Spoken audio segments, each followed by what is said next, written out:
हाँ जी, good morning everyone. Today we are going to start chapter recent development in supply chain management. हमने supply chain management के बारे में अब तक काफ़ी कुछ पढ़ा। क्या कि सप्लायर से लेके कस्टमर तक जो भी प्रोडक्ट या सर्विस पहुंच रहा है उसके अंदर बहुत से फंक्शंस इन्वॉल्व हैं, बहुत सी फंक्शंस को परफॉर्म करने वाली फंक्शनरीज इन्वॉल्व हैं। ठीक है, हम जिन लोगों को हम इंटरमीडियरीज कहते थे पहले, तो अब वो क्या है, जो फंक्शंस थे आउटसोर्स कराए जा रहे हैं। तो क्या थे वो? लॉजिस्टिक्स थे, warehouses, transportation, information, IT पूरा एनेबल्ड बना दिया हमने। आपकी चाहे प्रोसेसिंग को पूरा आईटी एनेबल्ड बना दिया, ऑर्डरिंग प्रोसेस को, परचेज प्रोसेस को आईटी एनेबल्ड बना दिया, सेल्स को आईटी एनेबल्ड बना दिया। तो हम प्रॉपरली उन लॉजिस्टिक्स को, उन फंक्शंस को प्रॉपरली मैनेज कर रहे थे ताकि ये जो चेन है from supplier to end consumer, ठीक है, वो प्रॉपरली कंप्लीट हो जाए। तो ये जो वर्ड आया recent development in supply chain management, अब रिसेंट डेवलपमेंट वर्ड क्यों आया? क्योंकि आज के टाइम पर बहुत ही रेवोल्यूशनरी स्टेज पर हमारा जो बिज़नेस है वो पहुंच चुका है। आज के टाइम पर देखो, और जितनी भी एंटरप्रेन्योर स्टार्टअप्स आ रहे हैं वो मोस्ट ऑफ क्या 100% आईटी एनेबल्ड है। और आज के टाइम पर हम टारगेट ये नहीं कर रहे that we have to cater the demand of our local markets, we want to go global also. तो इंटरनेशनल कस्टमर, ग्लोबल कस्टमर, उनको भी सेटिस्फाई करना भी ज़रूरी हो गया है। किसके साथ साथ? आपके डोमेस्टिक कस्टमर्स को सर्व करने के साथ साथ। तो इसका मतलब क्या है?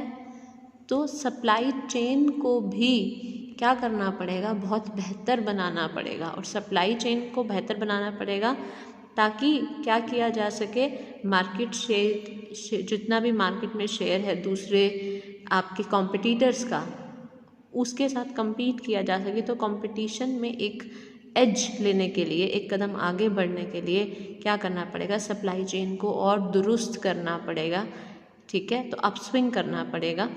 अच्छा, तो जितना क्या है आज के टाइम पर मार्केट शेयर बढ़ाना है तो उसके लिए क्या करना पड़ेगा? नंबर ऑफ़ एक्टिविटीज़ इन्वॉल्व करनी पड़ेगी, बहुत ज़्यादा खर्च भी करना पड़ेगा। तो हम बात करें तो supply chain across the world बदल रही है। क्यों? क्योंकि टेक्नोलॉजी अपग्रेड हो रही है। यहाँ भी, हमारे इंडिया में भी, हमने बात की थी लास्ट, उसके अंदर EDI, ERP ये तो नॉर्मल थे। डाटा मैपिंग की बात की थी हमने, मशीन लर्निंग की बात की थी, हाँ, आर्टिफिशियल इंटेलिजेंस की अब हम बात करेंगे, हमने ब्लॉकचेन, हमने डाटा एनालिटिक्स की बात की थी। तो इंडियन मार्केट भी बहुत ज़्यादा इवॉल्व हो रही है आपकी, और इसीलिए ये चीज़ें जो हैं ये हमें प्रॉम्प्ट कर रही हैं कि क्या किया जा सके। एक बार हम अपना रिवैल्यूएट करें, क्या रिवैल्यूएट करें, ताकि आपका जो सप्लाई चेन सिस्टम है उसको क्या है और बेहतरीन बनाया जाए कि कमियां कहाँ हैं, कैसे हम उनको और अच्छे से बेहतर बना सकते हैं सप्लाई चेन के सिस्टम को, कि वो सर्व कर पाएँ ग्लोबल लेवल के ऊपर, ठीक है। अब देखिए, तो अब करना क्या होगा कि अब आज के टाइम पर ज़रूरत है कि हमें ग्लोबल सप्लाई चेन के जो एस्पेक्ट्स हैं उनको जानना होगा कि ग्लोबल बिजनेस के ऊपर वहाँ पर सप्लाई चेन काम कैसे करती है। और जैसे जैसे हम विश्व, कहते हैं ना कि विश्व स्तरीय बनना चाहते हैं, जैसे जैसे हम वैश्विक लेवल पर जाना चाहते हैं, तो एक बिज़नेस को ग्लोबल चेन मैनेजमेंट को संभालना बहुत ज़रूरी है और वो बहुत इम्पॉर्टेंट हो गई है। और क्योंकि फिर उनको ग्लोबल लेवल पे फैसिलिटीज़ को एस्टैब्लिश करना और उन्हें मैनेज करना और उस लेवल के कस्टमर को सर्व करना बहुत ज़रूरी हो गया है हमारे बिजनेसेस के लिए। क्योंकि एक्सपोर्ट जो होते हैं आज के टाइम पर बहुत ज़्यादा वैल्यू रखते हैं। वी वांट टू इंक्रीज़ आपके जो जितना भी आपका, हम कहते हैं ना, आपकी एक होती है GDP होती है, एक आपकी होती है NDP होती है, ठीक है। तो मतलब जो भी आपकी नेशनल इनकम, जितना भी आपका पैसा आ रहा है उसमें एक्सपोर्ट का रोल जो है, या आने वाला जो उससे रिटर्न है, उसको भी हम बढ़ाना चाहते हैं। तो हम और अपना ग्लोबल एक रिकग्निशन भी चाहते हैं कि हाँ हमारा ग्लोबल स्तर के ऊपर भी चीज़ क्या है वो मांगी जा रही है या बेची जा रही है। तो ग्लोबल चेन सप्लाई मैनेजमेंट में क्या होगा, कुछ ऐसे फैक्टर्स होंगे जिसमें क्या किया जाएगा, मतलब कि ऐसे फैक्टर्स होंगे आपकी पढ़ा जाएगा कि समझा जाएगा कि क्या ट्रेंड्स चल रहे हैं, उन फैक्टर्स के पीछे में जो ट्रेंड्स के पीछे क्या फैक्टर है जो ग्लोबल लेवल सप्लाई हो रही है, और कैसे आप क्या करेंगे, आप जो आपकी रिड्यूस करेंगे कॉस्ट कि इसकी ऑब्वियसली बात ना ग्लोबल लेवल के ऊपर जाना है तो फोकस हमारा किस पे रहेगा, एफिशिएंट होने में और एफिशिएंसी होने में। एफिशिएंट का मतलब कॉस्ट एफिशिएंट, आप इस तरह से रिसोर्सेज को इस तरह से हर एक एक्टिविटी को मैनेज करें कि कॉस्ट कम आए, और एफिशिएंसी रिजल्ट ओरिएंटेड कि आप प्रॉपरली क्या करें, आप अच्छे रिटर्न्स पाएँ, ठीक है, काम प्रॉपर करें। तो इसीलिए ज़रूरी है कि आज के टाइम पर जितने भी ये हमने भी बात करी थी कि जितनी भी टेक्नोलॉजीज़ जो हैं वो बहुत ट्रेंड चेंज क्या हो रहा है, ट्रेंड चेंज हो कहाँ रहा है कि बहुत नई नई टेक्नोलॉजीज़ आ रही हैं। सप्लाई चेन विजिबिलिटी के ऊपर फोकस करना आज के टाइम पर बहुत ज़रूरी है एक कंपनी के लिए, ठीक है, कि वो ऐसी सप्लाई चेन हो, क्लियर हो और प्रॉपरली मैनेजेबल हो। और क्या होना चाहिए आपका कि शेयरिंग, इकोनॉमी शेयरिंग, आगे हम पढ़ेंगे इकोनॉमी शेयरिंग क्या है, मतलब कि एक इकोनॉमी कि आपको कोलैबोरेट करके काम करना पड़ेगा। हम कहते हैं ना कि एक पर्सन कुछ नहीं कर सकता। एक कहानी है ना कि एक पर्सन ने अपने बच्चों को बुलाया और एक स्टिक दी, एक स्टिक दी, तोड़ो, तो वो टूट गई। बट जब उनको स्ट्रेंथन अप किया, सभी स्टिक्स को मिलाया गया, तो they were not able to break दो स्टिक्स का बंडल, ठीक है। तो दैट्स वाई वो क्या कहना कि when we collaborate, when we have sharing economy, तो मतलब कि अपने रिसोर्सेज शेयर कर रहे हैं, तो जब आपस में मिल जाते हैं तो आपका क्या है, बेटर होता है आपका काम, तो सप्लाई चेन भी बहुत पुख्ता होगी, ठीक है। इवॉल्विंग कस्टमर चैनल्स भी बहुत ज़्यादा इवॉल्व हो रहे हैं। तो ये आपके कुछ क्या हैं ट्रेंड्स हैं जो सप्लाई चेन मैनेजमेंट पर इफ़ेक्ट डालेंगे। अब देखो हम पूरा पढ़ रहे हैं इनके बारे में। एमर्जिंग टेक्नोलॉजीज़, आज के टाइम पर अगर हम बात करें, रोबोटिक्स आ गया है, आपका आर्टिफिशियल इंटेलिजेंस आगे हमने बात की थी कि एक पूरा का पूरा सिनेरियो है किसका, डिस्ट्रीब्यूशन का, स्टोरेज का, ट्रांसपोर्टेशन का, बिल्कुल बदल गया है। तो इस तरह से आपका नेटवर्क बनाना पड़ेगा जो बहुत इनोवेटिव और यूज़फुल हो। आज के टाइम पर अगर आप यूके या यूएसए में बात करें तो पिज़्ज़ा डिलीवरी भी जो की जा रही है वो अभी मतलब पूरा बहुत फास्ट लेवल पर तो नहीं है, बट दैट इज़ बहुत से जो चाहे वो पिज़्ज़ा डिलीवरी है, चाहे वो छोटे छोटे पैकेजेस हैं, अमेज़ॉन भी ये कर रही है कि वो फ्लाइंग ड्रोन्स का यूज़ करती है, तो वो अपने जीपीएस से उस लोकेशन तक पहुंच जाता है। इट मीन्स कि जल्दी और बहुत ही टाइमली और सही जगह पर क्या है उस चीज़ को डोर स्टेप पर पहुंचाना। तो इसमें मतलब टेक्नोलॉजी अब सप्लाई चेन में जब आपका ट्रांसपोर्टेशन का सिस्टम में जो इक्विपमेंट से प्रॉपरली रोबोटिक्स आ गई, तो सोचो कि आपको अब ग्लोबल चेन पे अगर आपको कम्पीट करना है, वहाँ पर आपका प्रोडक्ट लेके जाना है और वहाँ पर आपको सप्लाई को मैनेज करना है, तो आपको टेक्निकली कितना एनेबल्ड होना पड़ेगा। तो टेक्नोलॉजीज एमर्ज हो रही हैं, ये ध्यान रखना बहुत ज़रूरी है जब आपको सप्लाई चेन को बहुत पुख्ता करना है। Focus on supply chain visibility, मतलब कि क्या करना पड़ेगा आपको कि चीज़ें जो हैं वो काफ़ी क्या है, सारी इंटरनेट से रिलेटेड हैं, डाटा हैंडलिंग से रिलेटेड हैं, ठीक है। और आज के टाइम पर क्या है, डाटा आज के टाइम पर एक फर्म को रियल टाइम स्टेटस के ऊपर काम करना पड़ेगा और इन हैंड पहले से ही फ्यूचर पर्सपेक्टिव जानना पड़ेगा कि प्रॉब्लम्स आने वाली क्या हो सकती हैं और इन प्रॉब्लम्स को कैसे सॉल्व करना है, ठीक है। तो वही है ना, आज का जो वर्ड है कहते हैं ना, हमारा जो ये है, ये क्या है, आज के टाइम पर इंफॉर्मेशन का सागर है आज हमारे पास। तो सबसे पहले तो क्या करना पड़ेगा, प्रॉब्लम्स जाननी पड़ेंगी कि प्रॉब्लम है क्या और उसको सॉल्व कैसे किया जाए, ठीक है। तो उससे आपको क्या करना पड़ेगा, जितना ही जो भी आपका एक डाटा विस्तृत रूप से फैला हुआ है उसको आपको क्या है, आपको प्रॉपर एनालाइज करना पड़ेगा और फिर वो प्रॉब्लम का सॉल्यूशन निकलेगा। ठीक है, तो उससे क्या होगा, आपका शॉर्ट टर्म और लॉन्ग टर्म इम्प्रूवमेंट्स होंगी सप्लाई चेन के अंदर। ठीक है, तो बहुत से टूल्स हैं एनालिसिस के जिनसे क्या है आपको कि एनालिसिस करने के कि प्रॉब्लम क्या है, प्रॉब्लम कहाँ है, प्रॉब्लम कैसी है। जैसे हम बात करें कि कोविड आया, ठीक है, हम बता देते हैं ना कि कोविड बहुत से जो आपके IITs थे, IIMs थे, IITs खास करके, और इन्होंने क्या किया, इन्होंने आज के टाइम पर सपोर्ट जितना, जैसे अब हमने बोला कि जनवरी और फरवरी 3 तारीख को पीक पे जाएगा ओमिक्रॉन के केस, तो ये होता क्या है कि उन्हें पता कैसे चलता है कि केसेस ज़्यादा बढ़ेंगे। वो रिसर्च करते हैं रियल टाइम डाटा के ऊपर कि कॉन्टैक्ट कितने करंट केसेस हैं, और हम मान के चलते हैं एंटिसिपेटेड कितने लोगों से वो मिले होंगे, तो वो कितना फैला होगा।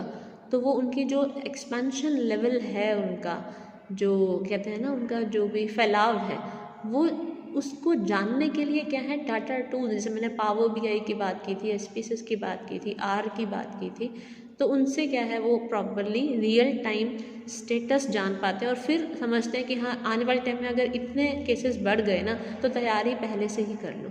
और क्योंकि अब यहाँ पर जैसे ये पता था कि स्टार्टिंग में ओमिक्रॉन के केसेस बहुत थोड़े थे, लगा हाँ कुछ नहीं है, बाद में हुआ क्या, सिचुएशन वही आ गई ऑनलाइन क्लासेस की। तो आने वाले टाइम में February 3 को बोला हुआ किसी ने कि पीक पर जाएगा। क्यों? क्योंकि अब होता क्या है कि यहाँ पर उसकी जीनोम सीक्वेंसिंग होती है, क्योंकि जो वेरिएंट है वायरस का वो क्या है अपडेट हुआ अभी जानने के लिए कि वो ओमिक्रॉन है। पहले जब हमारे पास 2019 में आया था दैट वाज अल्फा वेरिएंट, 21 में आया दैट वाज डेल्टा वेरिएंट, अब जो है दैट इज़ ओमिक्रॉन वेरिएंट। तो वो सीक्वेंसिंग जानने में देरी लगती है क्योंकि इतनी टेक्निक्स नहीं है हमारे इंडिया के अंदर। तो अब उसके केसेस पे जितना आज के टाइम पर थे तो वो तभी बोला कि आगे केसेस बढ़ेंगे। इसका मतलब क्या कि पीछे कोई ना कोई रियल टाइम में प्रॉब्लम एंटिसिपेट की जा रही है और उसी के बेसिस पे आगे पुख्ता इंतज़ाम किए जा रहे हैं। अब आपकी जैसे होती है ना जियो, एक वर्ड मुझे ध्यान नहीं है, geo information technology, I don't know what is that, geo informatics, हाँ वो फिज़िक्स का एक वर्ड है। तो वो पूरा जोग्राफिकल पॉइंट ऑफ व्यू से चलता है कि जैसे हम बात करें वेदर प्रेडिक्शंस की बात करें तो वो आपको आने वाले टाइम में बता देता है कि क्या होने वाला है। ठीक है, तो क्योंकि वही है ना, हमारे यूनिवर्स में इतनी क्या है एक वाइब्रेशंस और वो चलती हैं, तो फिज़िक्स का तो पॉइंट ऑफ व्यू सारा क्या है साइंटिफिकली चलता जा रहा है। तो चलो ज़्यादा हो गया, अब देखते हैं कि अब क्या शेयरिंग इकॉनमी, कंपनीज जो हैं वो क्या हैं वो बहुत फ्लेक्सिबल हो जाएंगी, आने वाले ट्रेंड आगे चल रहे हैं in their operations because of demand logistic on demand warehousing, lower capital expenditure and high adaptability will be attractive for organizations that are in rapidly evolving industries। कहते हैं कि ऑब्वियस सी बात है आज के टाइम पर क्या है सारे काम अब खुद नहीं कर रहे, वो क्या है डेलीगेट, मतलब कि आउटसोर्स कर रहे हैं। लॉजिस्टिक्स कंपनीज क्या है, आप ट्रांसपोर्टेशन किसी और का ले रहे हैं, आप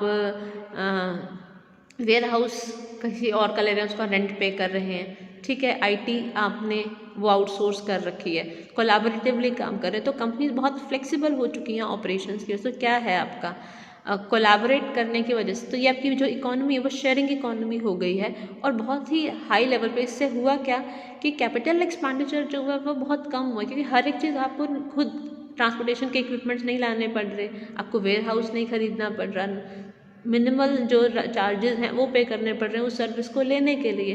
तो वो आपका क्या है कैपिटल एक्सपेंडिचर कम हो गए, हर चीज़ खुद करनी पड़ती थी पहले। तो हाई अडेप्टेबिलिटी है, तो बहुत ज़्यादा सभी अडेप्ट कर रहे हैं, तो आपकी इकोनॉमी जो है वो बहुत क्या है आपका रैपिडली आपकी इंडस्ट्रीज़ क्या है ज़्यादा से ज़्यादा इवॉल्व हो रही हैं। ठीक है, नेक्स्ट पढ़ते हैं, आपकी रैपिडली इंडस्ट्रीज़ इवॉल्व हो रही हैं आपकी क्योंकि शेयरिंग इकोनॉमी हो चुकी है, सब रिसोर्सेज आपस में शेयर हो रहे हैं।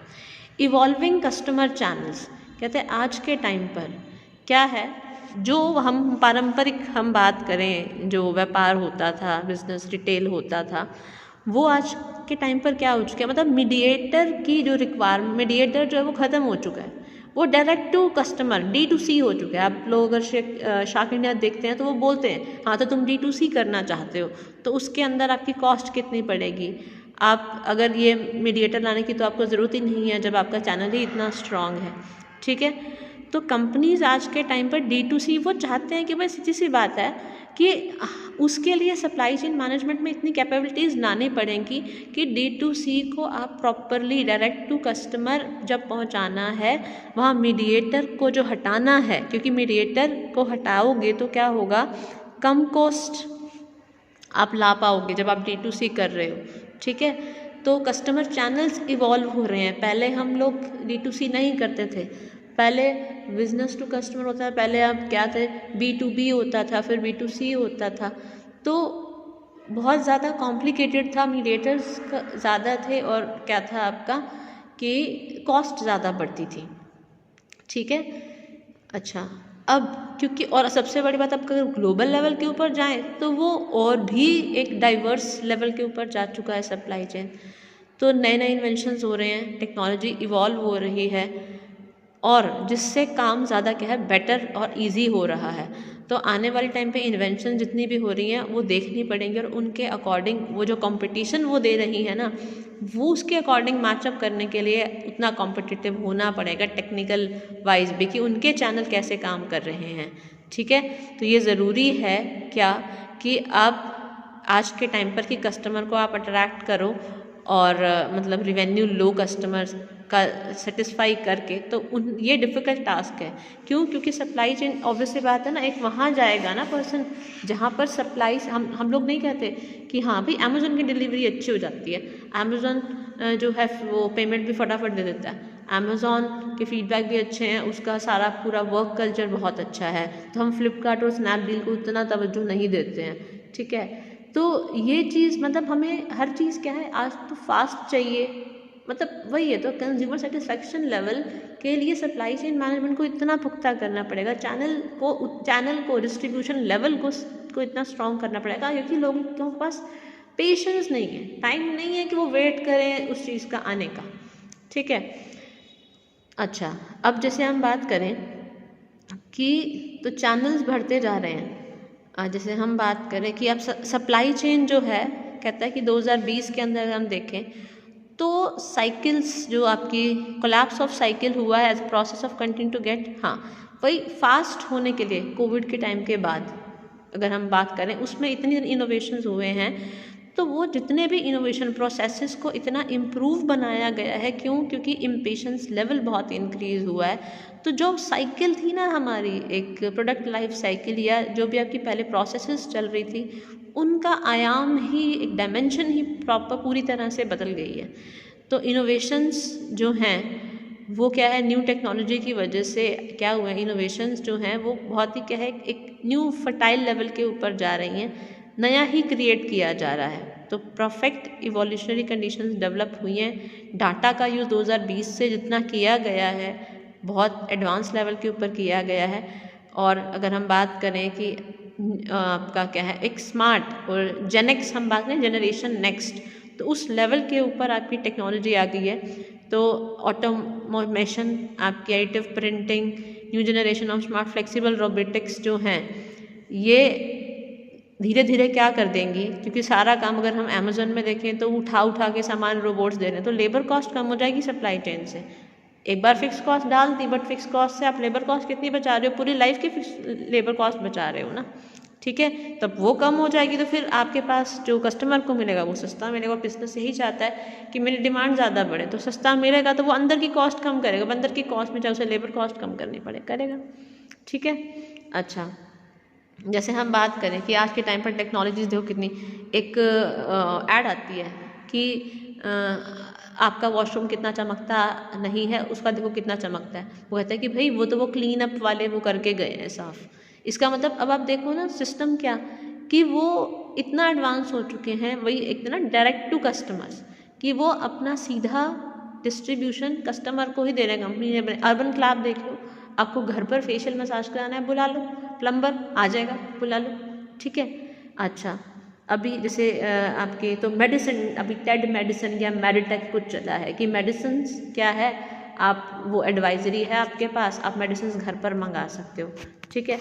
अब बायजूस ही देख लो, बायजूस क्या है, आपको पैकेज प्रोवाइड करा रहा है पूरे साल का या जो भी पूरा कोर्स होता है कि लाख, 1.25 लाख या 1.5 लाख रुपए के अंदर, कि मतलब डायरेक्ट आपको, अब वर्चुअल स्कूल हो गया, आपको क्या है, कहते हैं ना, नर्चर ही वहीं से किया जाएगा। तो टेक्नोलॉजी एडवांस हो कितनी हो रही है, तो चैनल बदल रहा है, चाहे वो सर्विस जनरेट कर रहा है, चाहे वो प्रोडक्ट दे रहा है, चाहे वो आपको एक एक्सपीरियंस दे रहा है, ठीक है। अच्छा, अब देखो next is the following are the 6 key trends causing significant impact and change to supply chain and performance। कहता है अब 6 ट्रेंड्स हैं जिनकी वजह से क्या है रहा है, सप्लाई चेन डिज़ाइन और परफॉर्मेंस के अंदर काफ़ी सिग्निफिकेंस उनका प्रभाव पड़ा है। पहला क्या है आपका, प्लानिंग फॉर डिमांड। हाँ जी, तो ट्रेंड्स जो हैं वो पढ़ रहे हैं, जिससे पूरा चेंज आएगा सप्लाई चेन डिज़ाइन के अंदर, पूरा सप्लाई चेन ही चेंज हो जाएगी। कहता है प्लानिंग फॉर डिमांड, कहता है आज के टाइम पर जो टेक्नोलॉजी जितनी एडवांस हुई है उससे हुआ क्या है, अब टेक्नोलॉजी में एडवांसमेंट आया है, टेक्नोलॉजी बढ़ी है, टेक्नोलॉजी में एडवांसमेंट आया है, तो क्या है, लीडिंग टू प्रोडक्शन हाइक, ठीक है। मतलब अब टेक्नोलॉजी एडवांस हो रही है तो उससे क्या होगा, प्रोडक्शन बढ़ाना पड़ेगा टू फोकस, तो उसके लिए क्या करना पड़ेगा, तो फोकस करना होगा डिमांड क्रिएशन के ऊपर, ठीक है। तो डिमांड को मैनेज करने पे, कि आप कैपेसिटी बढ़ाना चाह रहे हो प्रोडक्शन की, तो आप डिमांड को क्रिएट करने पे, उसे मैनेज करने पे फोकस करना पड़ेगा कि हाँ पहले आप डिमांड क्रिएट कीजिए। तो डिमांड ड्रिवन वही है, डिमांड की योजना बनाई, पर डिमांड होती नहीं है। बहुत बार डिमांड हम बात करते हैं that products are never so, products आप चाहते नहीं, आपके सामने डिमांड क्रिएट की जाती है कि आपको चाहिए, फिर आप बहुत सी चीज़ें ऐसी हैं। अब हम पहले बात करें कि हमें, आप कॉस्मेटिक्स में देख लो, पहले कोई इंटीमेट वॉश का सिस्टम नहीं होता था, पहले कोई ये चीज़ें नहीं होती थी, लाइक क्या बोलते हैं, एक जो पानी आता है वॉश करते हैं फेस, उससे मुझे नाम ध्यान नहीं है। और जैसे कि हम बात करते हैं कि व्हाट इज़, हम प्राइमर यूज़ करते हैं, तो वो उतने पहले नहीं थे, बट वही है कि आपको क्रिएट किया that your skin will be effective if you will apply primer before doing makeup, ठीक है। तो ये करना है, स्प्रे करना है वगैरह वगैरह, तो इट मीन्स आपको डिमांड क्रिएट करवानी पड़ेगी, ठीक है। अच्छा, तो कस्टमर ओरिएंटेड अप्रोच अपनानी पड़ेगी, और एंड विद ऑपरेशनल एफिशिएंसी, कि आप काम भी इस तरह से करो क्या कि आपकी एफिशिएंटली वो चीज़, क्वालिटी प्रोडक्ट निकल के आए, कॉस्ट भी कम निकल के आए, ठीक है, और रिड्यूस कॉस्ट पे होना चाहिए, और बेहतरीन सर्विस आप उसे या प्रोडक्ट प्रोवाइड करें। तो ऑपरेशंस को प्रॉपरली प्लान करना पड़ेगा अगर सेल्स बढ़ानी है, ठीक है। तो इसलिए डिमांड प्लानिंग बहुत इंपॉर्टेंट रोल प्ले करती है, आपको कैसे ऑपरेशंस प्लान करने हैं। और जो कंपनी जो इन्वेस्ट करती है टाइम और अपनी मेहनत डिमांड प्लानिंग के अंदर, कि हाँ कस्टमर को कैसे बताना है कि ये तुझे चीज़ चाहिए, कि ये कस्टमर के अंदर डिमांड क्रिएट करने की जो एक कुव्वत रखते हैं लोग, ठीक है, जो इन्वेस्ट कर रही है उस चीज़ के अंदर, वक्त लगा रही है, तो वो रिजल्ट्स उनको मिलते हैं, क्योंकि फोरकास्ट जो है वो बहुत ही स्ट्रॉन्गर रिजल्ट्स लेके आता है, और इवन वैल्यू क्रिएट करता है, आपकी बहुत वैल्यू डिराइव करके देता है, कंपनी को एक वैल्यू एडिशन देता है। अब मैं इनका एग्जांपल बताती हूँ। शार्क टैंक देखा होगा, तो एक कंपनी में एक पर्सन इन्वेस्टमेंट रेज करने आया that I had made euro bags. Euro bags का मतलब क्या है कि दैट हमारे यहाँ पर दूसरे कंट्रीज़ की तरह एक एक या आधे आधे किलोमीटर में वॉशरूम्स नहीं होते, ठीक है। सो अब if person needs specially girls, ठीक है, तो उन्होंने क्या कहा कि हमने एक प्रोडक्ट बनाया है कि ये पैकेट है, इसके अंदर आप यूज़ कीजिए, इसके अंदर वो जो पार्टिकल है आपका लिक्विड पार्टिकल जाएगा, और वो जाते ही क्या है वो ठोस हो जाएगा, ठीक है। तो इट मीन्स क्या है that they are creating demand कि आपको इस चीज़ की ज़रूरत है, ट्रैवल आप करते हैं आज की ऐसी कंट्री, बट अब उनको इन्वेस्टमेंट मिली क्यों नहीं, ऑब्वियस सी बात है ना। उन्होंने ये चीज़ भी बोली कि उन्होंने ये कहा कि भाई ठीक है, they have to use, but उनको वो यूज़ करने के लिए भी तो एक जगह चाहिए ना। तो आप वो सेट्स कैसे बनाएंगे जब वॉशरूम्स ही नहीं है? तो वो कहते हैं कि हम ना कुछ कैबिनेट्स बनाएंगे कुछ कुछ स्तर पर, और एक कैबिनेट की जो वो कैबिनेट इन द सेंस कि मतलब हम एक रूम या वो बनाएंगे